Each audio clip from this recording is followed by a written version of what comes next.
আওয়ামী লীগের ঢাকা লকডাউন কর্মসূচি নিয়ে শঙ্কা দেখছে না সরকার। 50% সেনা তুলে নেওয়ার সিদ্ধান্ত হয়নি।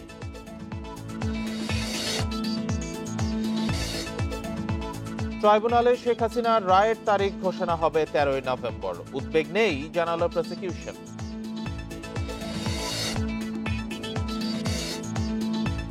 প্রধান উপদেষ্টাকে নিয়ে ভারতের প্রতিরক্ষা মন্ত্রীর মন্তব্য কূটনৈতিক সৌজন্যের পরিপন্থী, বলছে ঢাকা। পারস্পরিক শ্রদ্ধা বজায়ের আহ্বান।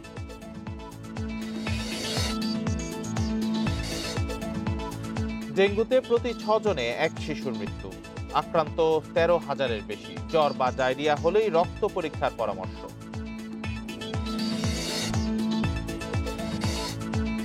কুয়াকাটার সমুদ্র পথে আসছে ইয়াবা, আইস, ফেন্সিডিল সহ নানা মাদক।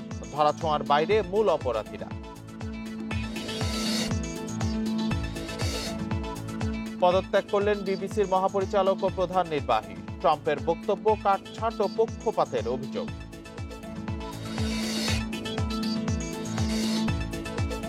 লা লিগায় সেল্তা ভিগোকে 4-2 গোলে বিধ্বস্ত করল বার্সা। লিগ 1-এ জয় পেয়েছে পিএসজি।